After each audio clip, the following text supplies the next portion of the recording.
kill me.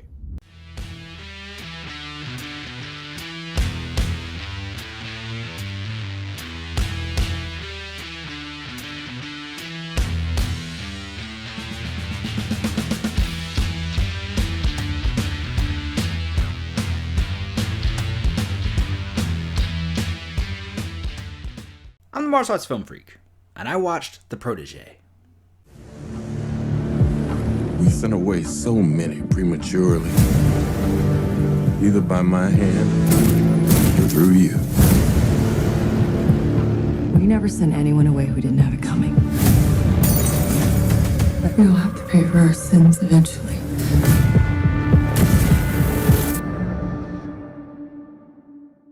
The Protégé is a 2021 film directed by Martin Campbell, starring Maggie Q, Michael Keaton, Samuel L. Jackson, Robert Patrick, because I guess we all like seeing Robert Patrick every now and again, Ray Fearon, a bunch of other people who were also in this movie, and didn't do anything significant enough for me to want to really mention their name.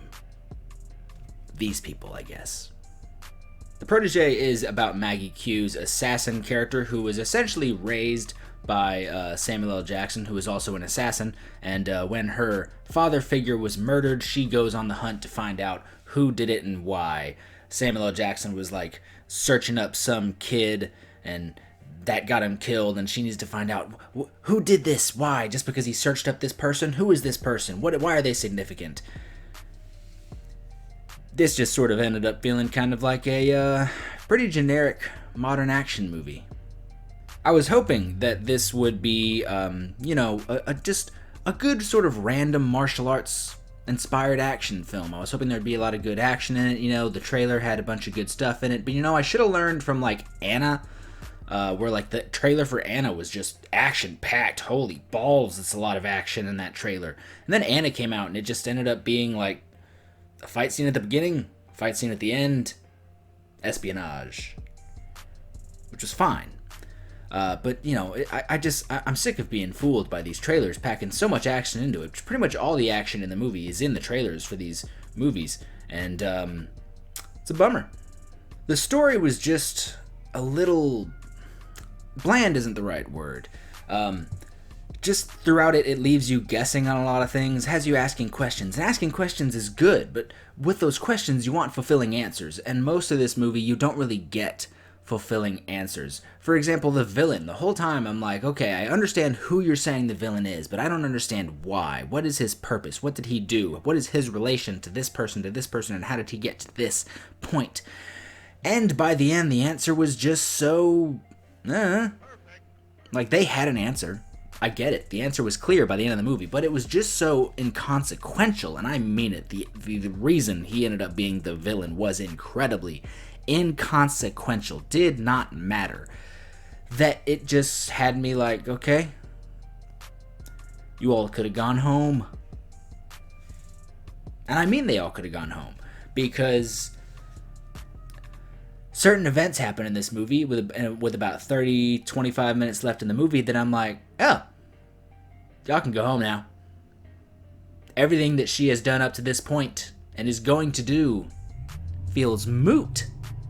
Now, the story is decent. The story is good enough for a generic Hollywood action film. What sort of makes it more watchable is the not the performances, the actors. The actors, of course, you have Michael Keaton, Maggie Q, and Samuel L. Jackson, all incredibly charismatic performers. Hell, Robert Patrick is charismatic for as limited things he has to do in this film. But even though they are charismatic, it doesn't really mean they're putting in the best performance. From that, I'm mostly thinking of like Michael Keaton. Michael Keaton is not really putting in an amazing performance here. He's just kind of being Michael Keaton, and being Michael Keaton is good enough to keep you watching, really. Maggie Q is good. Samuel L. Jackson is good. But that's also just them being Maggie Q and Samuel L. Jackson. I'll watch them in almost anything. Hell, I've seen King of Fighters 3 times. Maggie Q is good in it. That's a bad movie. There were also like just few elements of this movie that I'm like, was this written 20 years ago? And it feels like this was written 20 years ago, which would make sense because Martin Campbell's best films came out 15 to 20 years ago. And it's just really in two things. It's one character just pretty much makes a lesbian joke then I'm like, all right, I think what you're trying to get across is that this character is old and just doesn't care about things, so you're just going to have him make a sort of weird joke. Didn't really do anything, wasn't funny, it was just there. And then one character that the whole time we're talking about this character the entire movie. What is this character? Who is this character? Why are they significant? Who are they? And then you meet them, and the movie just goes to say, like, oh, well, this person has been sitting in this room for 20 years. They are deaf, blind, and they don't talk to anybody, so they just stare at a wall all day. That feels like an element of a movie that came out 20 years ago. Does not really hold up today.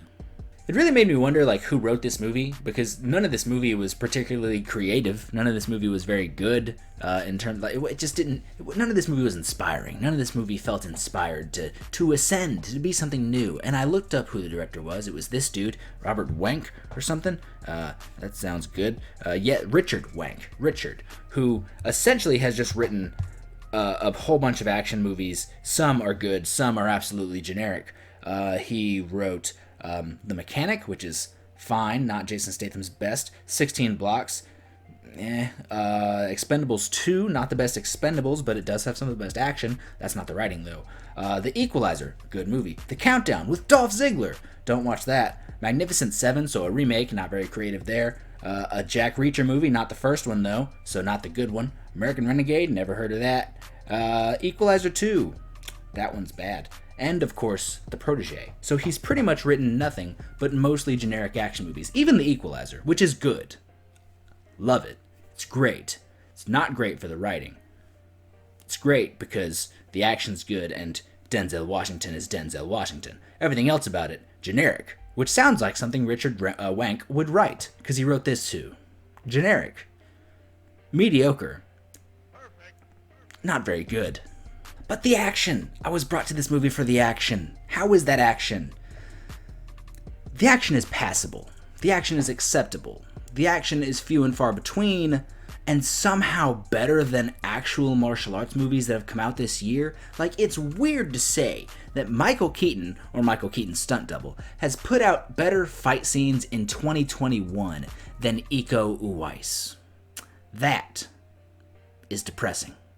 But the movie, like, the fights in this movie are passable. They're good. I do like them, but they're few and far between. They're not very long. But again, the choreography in those fight scenes, again, is nothing really particularly inspiring. Nothing really crazy new. It's just that they're shot well. You know, the choreography was half decent. You get Maggie Q, Maggie Q always knows what she's doing. Maggie Q is wonderful. And then you've got Michael Keaton, or Michael Keaton's stunt double, who looks good. Knows what they were doing. It's just that they were shot well. They were acceptably shot well. You could see everything going on. The choreography was good enough that that's something you'd want to capture, but it was nothing dazzling. It was nothing incredible. It was just good enough. And good enough is sort of what I needed, I guess. I just wish there was more of it. There's not a lot of it in this movie.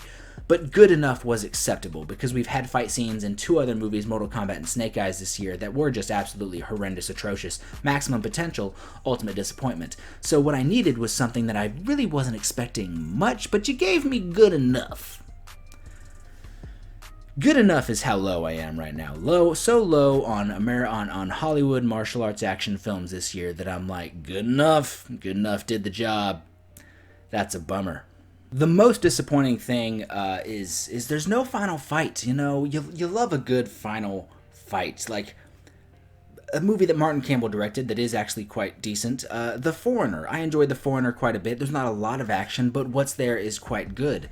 There is a pretty decent, but again, really short Martin Campbell trope, I guess, final fight in The Foreigner that I quite enjoyed. Jackie Chan is very good in that movie. And there was not one here.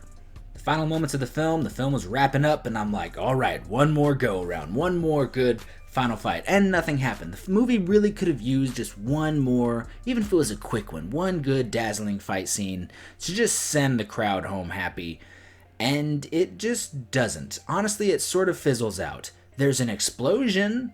Every movie needs a good explosion. Good explosion at the end of this movie. Some slow motion, I guess. Yeah, I was, it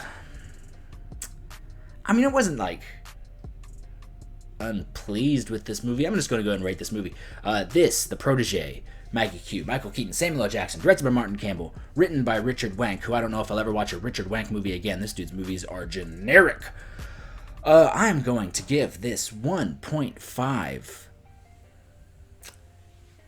I want to say something from this movie, but I don't know if I'm allowed to. Guns pointed at crotches? They don't use the word crotch. They use other words. Out of 5. 1.5 of those out of 5. And that 1.5 is genuinely just for the charismatic performances, not good performances. Maggie Q is good. Samuel L. Jackson's good. Michael Keaton, it's fine. Michael Keaton can do better. We've seen Michael Keaton do better. He's just being Michael Keaton, which, just like the fight scenes in this movie, are good enough. I feel like I'm bashing this. I didn't hate it. I'm just never going to watch it again. But tell me what you thought of The Protégé. Are you going to see The Protégé? Have you seen The Protégé? Tell me your thoughts in the comment section down below. Don't forget to like, share, and subscribe. Head over to Facebook, where there is the Martial Arts Film Freak Facebook page, Instagram Martial Arts Film Freak, Tristan_Glover on the Twitter, and Martial Arts Film Freak on TikTok, because it's there. Don't know what to tell you. Thank you so much for watching, and have a good day.